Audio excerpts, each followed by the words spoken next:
الحمد لله رب العالمين والصلاة والسلام على نبينا محمد وآله وصحبه اجمعین اما بعد۔ معزز حاضرین، الحمدللہ ماہ رمضان نیکیوں کا مہینہ، عبادتوں کا مہینہ ہے، اور الحمدللہ مسلمانوں کی اکثریت اس ماہ میں خیر کے کاموں کی طرف آگے بڑھتی ہے، نیکیوں کے کام کرتے ہیں، عبادتیں کرتے ہیں، روزے رکھتے ہیں، تلاوت کرتے ہیں، نماز پڑھتے ہیں۔ یہ تمام کی تمام عبادات ہیں جو الحمدللہ اس ماہ رمضان میں بکثرت مسلمان کرتے ہیں۔ ایک بات کی طرف میں آپ کی توجہ دلانا چاہتا ہوں، وہ یہ ہے کہ اپنے اعمال پر نظر ثانی کریں، اپنے اعمال کو ذرا چیک کر کے دیکھیں، کیونکہ بندہ عبادتیں کرے، اللہ تعالیٰ کے ہاں قبول نہ ہو تو کوئی فائدہ نہیں ہے۔ اور کسی بھی عمل، کسی بھی عبادت کی قبولیت کے لیے دو اہم شرطیں ہوتی ہیں۔ ایک تو یہ ہے کہ وہ اللہ تعالیٰ کی خاطر کیا گیا ہو، اللہ تعالیٰ کے لیے کیا گیا ہو، اخلاص کے ساتھ کیا گیا ہو، ریاکاری نہ ہو، دکھاوا نہ ہو، کوئی بس عادت کے طور پہ اس کو نہ کیا گیا ہو، بلکہ اللہ کی خاطر پورے اخلاص کے ساتھ اگر وہ عمل کیا جائے تبھی وہ اعمال اللہ کے نزدیک مقبول ہوتے ہیں۔ یہ کسی بھی عمل کی مقبولیت کی پہلی شرط ہے۔ اور دوسری شرط، جو بھی آپ عبادت کریں، جو بھی آپ خیر کا کام کریں، جو بھی آپ نیکی کا کام کریں، اپنے من سے، اپنے دل میں جو آئے، آپ نے جو دیکھا، ماں باپ کو جو دیکھتے ہوئے کرتے ہوئے پایا، معاشرے میں جو دیکھا اسے کر لے نہیں، بلکہ عبادتیں وہی مقبول ہوتی ہیں جو نبی کریم علیہ السلام کے بتائے ہوئے طریقے کے مطابق ہوں، اللہ کے نبی علیہ السلام کے سکھلائے ہوئے طریقے کے مطابق ہو، وہی عبادتیں قبول ہوتی ہیں۔ یہ عبادت کے قبولیت کی دوسری شرط ہے۔ جیسا کہ اللہ تعالیٰ نے سورہ کہف کے اخیر میں فرمایا کہ فَمَنْ كَانَ يَرْجُو لِقَاءَ رَبِّهِ فَلْيَعْمَلْ عَمَلًا صَالِحًا وَلَا يُشْرِكْ بِعِبَادَةِ رَبِّهِ أَحَدًا۔ جو اپنے رب سے ملاقات کی امید لگائے بیٹھا ہے کہ قیامت کے دن ملاقات ہوگی، اجر و ثواب ملے گا، اللہ اس کو بدلہ دیں گے، اسے چاہیے کہ وہ نیک اعمال کرے، عمل صالح کرے، اور اپنے رب کی عبادت میں کسی کو شریک نہ کرے۔ یہ دو شرطیں، عمل صالح ہونا چاہیے اور اپنے رب کی اس عبادت میں کسی کو شریک نہیں کرنا چاہیے، یعنی اس کے دل میں اخلاص ہو اور نبی کریم علیہ السلام کے بتائے ہوئے طریقے کے مطابق عمل صالح وہ ہو۔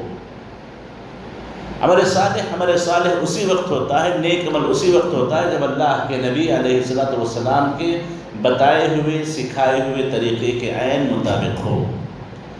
جیسا کہ سورہ ملک میں اللہ تعالیٰ فرماتے ہیں هو الذی خلق الموت والحیاۃ لیبلوکم ایکم احسن عملا۔ اللہ نے موت و زندگی پیدا اس لیے کی ہے تاکہ تمہیں جانچ کے دیکھ سکے کہ تم میں سے کون بہتر عمل کرنے والا ہے۔ اور بہتر عمل کیا ہے؟ مفسرین لکھتے ہیں لیبلوکم ایکم احسن عملا ای اخلصہ واصوبہ، سب سے خالص اور سب سے ٹھیک سنت کے مطابق عمل۔ یہی اعمال اللہ کے نزدیک مقبول ہوتے ہیں۔ ہماری پیدائش کا مقصد ہی یہی ہے، بلکہ اگر کچھ اور وسیع معنی میں ہم دیکھیں، ہمارا کلمہ ہمیں یہی سکھاتا ہے، اشہد ان لا الہ الا اللہ واشہد ان محمد رسول اللہ۔ یہ جو کلمہ توحید ہے، جو کلمہ اقرار اسلام ہے، اس کا معنی ہی ایسے ہے کہ میں اس بات کی گواہی دیتا ہوں کہ اللہ تعالیٰ کے علاوہ کوئی حقیقی معبود نہیں ہے، اور میں اس بات کا گواہ ہوں کہ اللہ کے نبی محمد علیہ السلام اللہ کے رسول ہیں۔ اس کی تفسیر لکھتے ہوئے علماء کرام بیان کرتے ہیں اشہد ان لا الہ الا اللہ، یعنی سوائے اللہ کے کسی کی عبادت نہ ہو، عبادتیں، نیک کام، اچھائیاں پوری صرف اللہ کے لیے ہوں۔ یہ اشہد ان لا الہ الا اللہ، یعنی میں کسی کی عبادت نہیں کروں گا سوائے اللہ کے،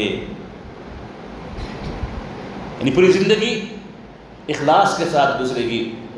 جیسے قرآن میں ہے ان صلاتی و نسکی و محیای و مماتی للہ رب العالمین، میری نمازیں ہوں، میری قربانیاں ہوں، میرا جینا ہو، میرا مرنا ہو، اللہ رب العالمین کے لیے ہے۔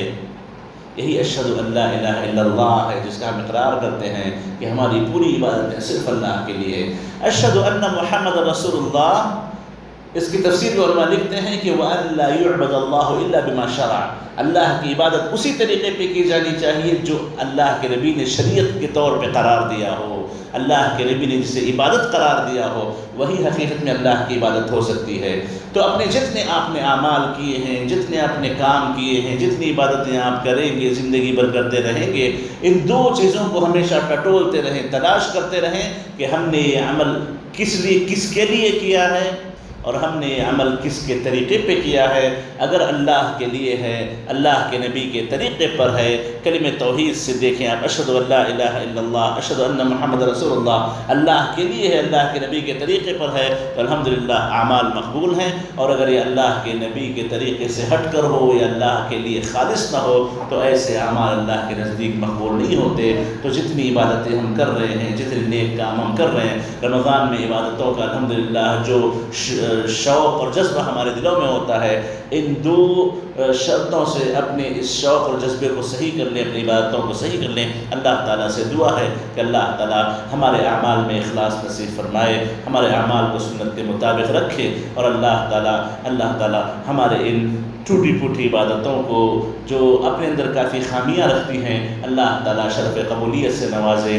آمین۔ وصلی اللہ وسلم علی نبینا محمد وآلہ وصحبہ اجمعین۔ والسلام علیکم ورحمۃ اللہ وبرکاتہ۔